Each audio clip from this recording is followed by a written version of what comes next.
Muy buenos días, amigas y amigos. Hoy les traigo un cuento azteca, un cuento para reflexionar sobre la chispa que enciende el fuego, la chispa que puede hacer toda la diferencia en una situación, y esa chispa la tenemos cada uno de nosotros en lo profundo de nuestro ser. El cuento se llama Ixcuatl, está en el tercer libro, que se llama Triage. Estos son cuentos de guerreros y combate para formar en valores. Que el copal purifique tu espíritu, los dioses continúen guiando tus manos y la llama del fuego nuevo renueve tu espíritu cada amanecer para darte siempre valor. Luz. Esta patrulla azteca necesitaba luz. Toda la luz que pudiera encontrar. ¿Y qué mejor lugar para encontrar la luz que la pirámide del sol?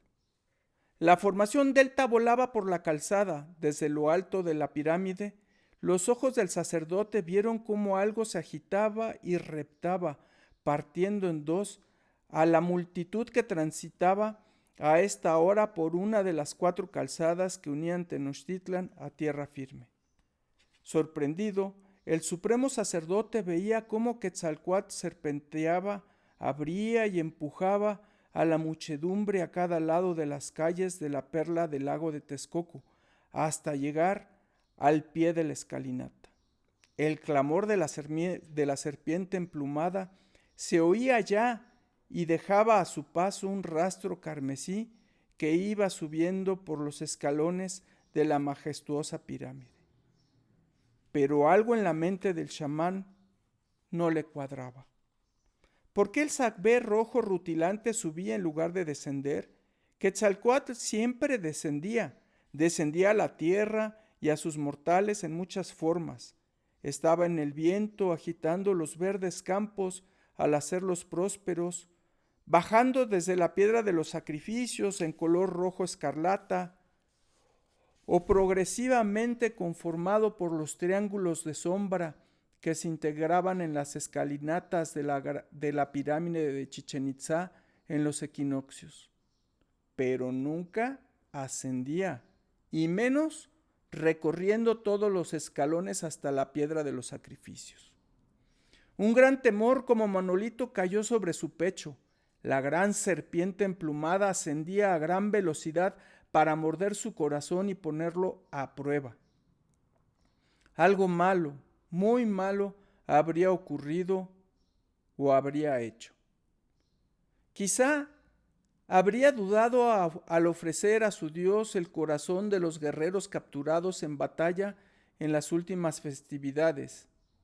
Quizá habría murmurado en contra del emperador Moctezuma, o quizá no habría sacrificado el suficiente número de prisioneros para impulsar el cosmos. Estos eran sus pensamientos del supremo sacerdote cuando pudo ver a Ixcuatl, que sudaba como los ríos del sur y gritaba a la cabeza de la formación, volando los últimos escalones que lo separaban de la cima. 5 guerreros jaguar, la élite del ejército mexica, transportaban a toda velocidad un bulto de donde emanaba el espíritu de Quetzalcóatl. Un joven caballero águila quedó expuesto al abrir las blancas mantas como pétalos de rosa. La flecha que salía del lado izquierdo de su pecho aún se agitaba con cada latido. El enfermo había perdido la conciencia conforme salía su alma en forma de río carmesí, cerrando sus ojos como el manto de la noche por última vez. El chamán de inmediato cuadró su pensamiento y entendió lo sucedido. Una flecha enemiga había acertado en lo más profundo del joven, haciendo blanco en lo que impulsa la sangre y el universo.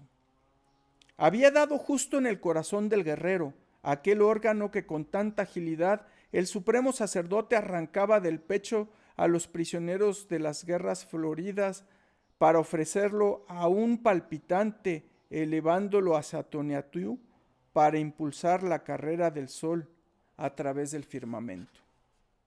El caballero águila fue depositado con cuidado en la piedra de los sacrificios. Lucía blanco como las paredes encaladas de Tenochtitlan.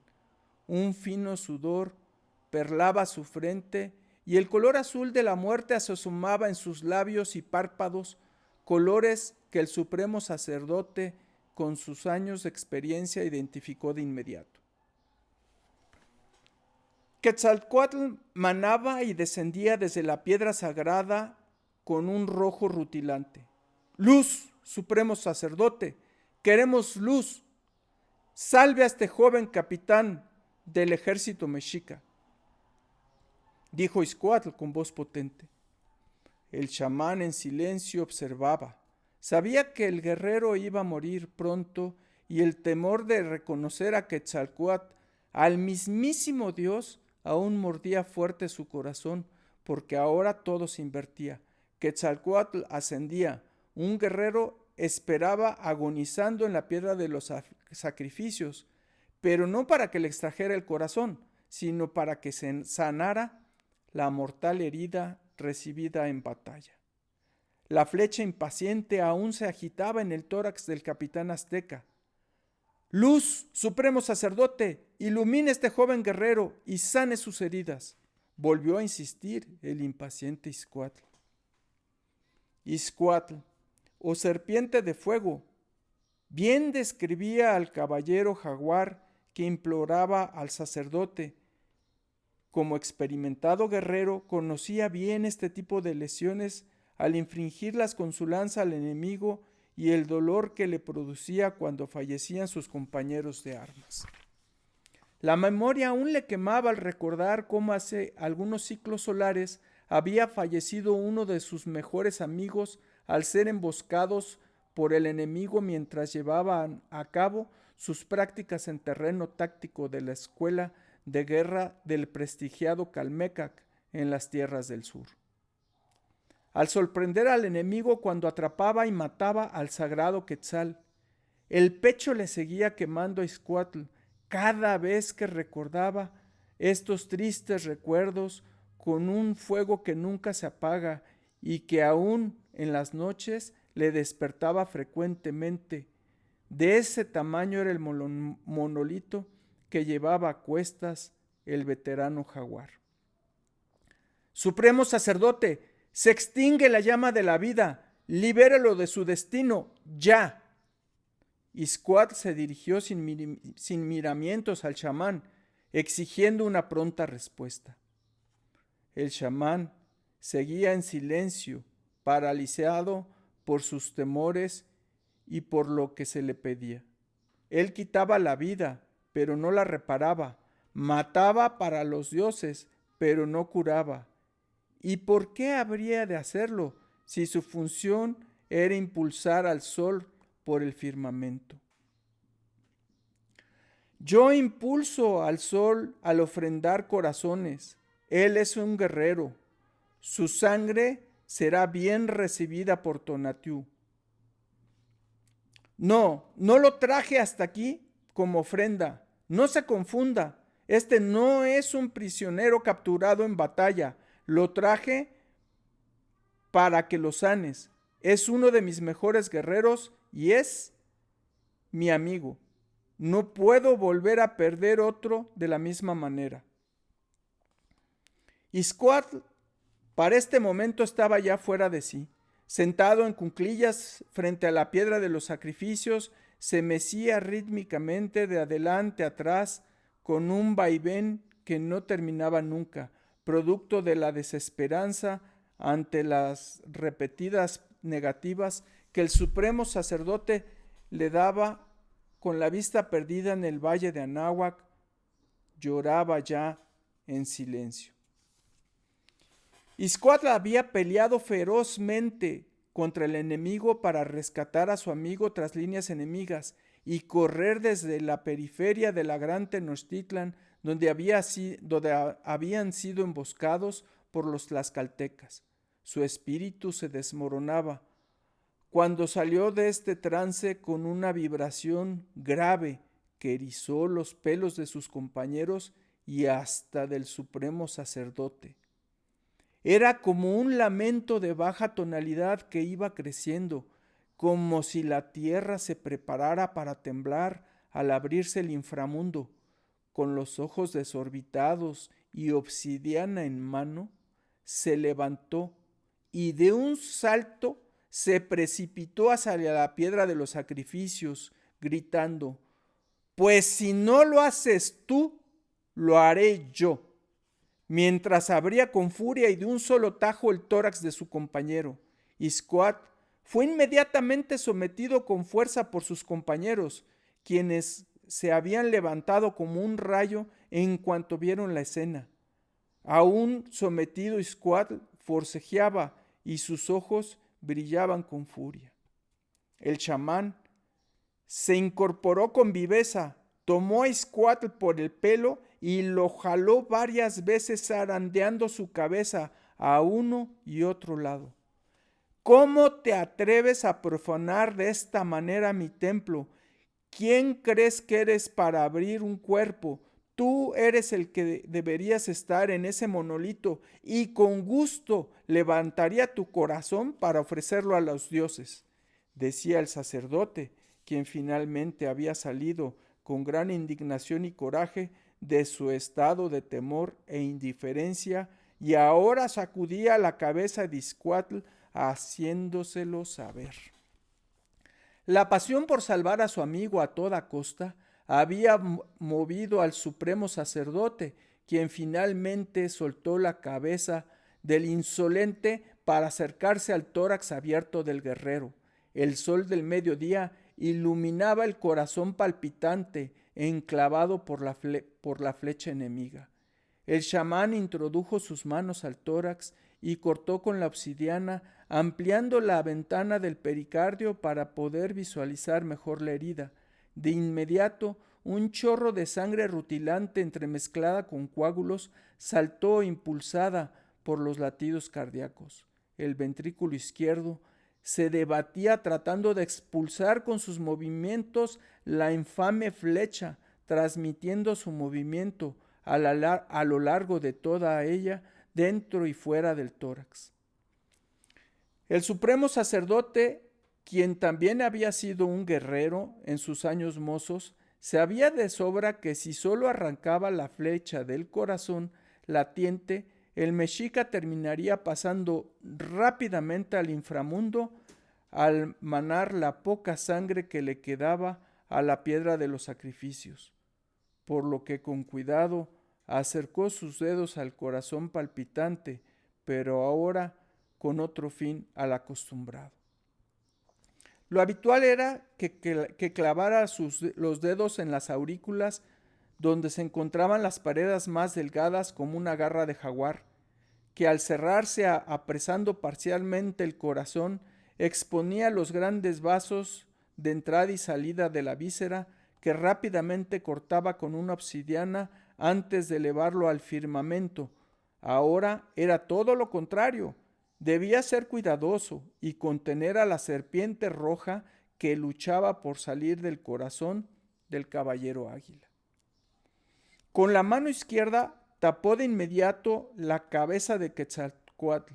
La hemorragia se contenía con esta maniobra, mientras que con la derecha empezó a jalar suavemente la flecha, mientras que avanzaba con su dedo índice de la mano siniestra sobre la herida expuesta. Venía el paso más crítico, el retiro del arma por completo del ventrículo izquierdo. Con un rápido movimiento, al final retiró la detestable flecha y todos los dioses ayudaron al acercar los bordes del miocardio, sellando de inmediato la herida cardíaca. El sangrado era escaso, pero debía contenerse y crear un dique para que el vital fluido no se escurriera como agua del lago de Texcoco entre los dedos de los pescadores. Uno de los ayudantes del chamán, que se había mantenido atento atrás del humo del copal, brincó a la escena en cuanto lo miró. Tal era el vínculo entre el maestro y el alumno. como si estuvieran conectados por un hilo invisible, intuyendo el paso que seguía, acercó al chamán el hilo del enequén montado en una aguja de maguey, tal como lo hacía para suturar las heridas de los caídos en batalla. El supremo sacerdote la tomó con la mano derecha sin dejar de contener la herida en el corazón palpitante, pasando en 3 ocasiones de manera mágica el hilo, y así cada borde de la herida quedó nuevamente unido. Acto seguido, el ayudante con gran cuidado anudó los 2 extremos de cada hilo, confinando al dragón rojo a su cueva en las profundidades del corazón. La puerta había sido cerrada, aunque la cabeza de la serpiente golpeaba las paredes de los ventrículos, furiosa por salir. El sangrado cesó. El guerrero seguía pálido como la nieve del Iztaccíhuatl. Lo imposible había sido posible, gracias a la pasión de un guerrero jaguar que se negó a aceptar el destino de su compañero de armas, y la luz que a gritos había solicitado Ixcuatl ahora iluminaba el corazón de su amigo en el momento que el chamán retiró sus manos del tórax. La luz solar parecía convertirse en el impulso del latido cardíaco que paulatinamente iba tomando fuerza como una carrera de relevos para el emperador. El ayudante continuó colocando hilos de nequén a lo largo de la gran herida que Ixcuatl abrió, cerrando el tórax del enfermo. La flecha maligna finalmente cayó al piso, rebotando un par de veces sobre la piedra. Su poder sobre el guerrero había terminado. El joven caballero águila gemía ahora por el dolor en la piedra de los sacrificios y abrió sus ojos, buscando despavorido su corazón proyectado al cielo en el sol del cenit, en la mano del sacerdote, como habitualmente veía cuando subía a sus prisioneros para ser sacrificados. Durante breves segundos buscó su corazón por el firmamento antes de volver a desmayarse por el dolor y el sangrado. En vez de esta imagen, vio al sacerdote sin el cuchillo o el corazón y empuñando una aguja de maguey con hilo de nequén. El supremo sacerdote dio unos pasos atrás para enjuagarse las temblorosas manos en una vasija de barro que estaba en un metate sobre la pequeña plataforma donde solía sentarse antes de iniciar los sacrificios. El humo del copal en las esquinas de la pirámide ascendían al cielo, dando un marco para lo sublime. El supremo sacerdote volteó a ver a Ixcuatl. Sus ojos aún reflejaban su desaprobación cuando habló. Ixcuatl, serpiente de fuego, bien llevas tu nombre. Sus compañeros finalmente habían soltado a Ixcuatl cuando éste vio que el proceso de curación había terminado. Su respiración fue normalizándose poco a poco, al mismo tiempo que la ventilación de su subalterno y amigo mejoraba. Con cuidado, los caballeros jaguar y el ayudante del chamán bajaron al guerrero de la piedra de los sacrificios para colocarlo en un petate y cubrirlo con mantas blancas que remataban a cada extremo en unas grecas azul maya. El ayudante le sostenía la cabeza y acercaba un incensario de barro con copal para ahuyentar a los malos espíritus y darle a beber peyote, una bebida amarga que le calmó el dolor. Tardará varias lunas en recuperarse, si es que sobrevive, le dijo finalmente el supremo sacerdote a Ixcuatl, mientras lo miraba a los ojos. Ahora será su voluntad, Quetzalcoatl, la que hable y veremos si eres tan obstinado para desafiar a los dioses. Te debí de haber sacado el corazón a ti, Izcuatl, para ofrecérselo a los dioses en vez de tu compañero. El coraje contenido aún era visible en el rostro pintado de negro del sacerdote. No me intimida, chamán. Con gusto hubiera cambiado por su lugar en la piedra de los sacrificios, pero finalmente te agradezco. Y que la voluntad de los dioses, sea la que sea, será aceptado, pues se ha hecho el mejor esfuerzo. De ahora en adelante no solo sacarás los corazones de nuestros enemigos, sino que también tendrás el don de repararlos. Hoy, un cambio histórico para nuestro imperio se ha establecido al contener a Quetzalcóatl en el pecho de este guerrero. Que el copal purifique tu espíritu, los dioses continúen guiando tus manos y la llama del fuego nuevo renueve tu espíritu cada amanecer para darte siempre valor. Estas fueron las últimas palabras que Izcuatl exclamó antes de iniciar su descenso por el extremo de los escalones de la gran pirámide, sin darle nunca la espalda a su dios, al chamán o a su imperio. El monolito que oprimía también su alma, por fin había sido removido. Pues muchas gracias, amigas y amigos. Este cuento nos ilustra esa chispa, la chispa que llevamos dentro y la chispa que en un momento puede marcar toda la diferencia en una situación crítica. Muchas gracias. Bonita semana.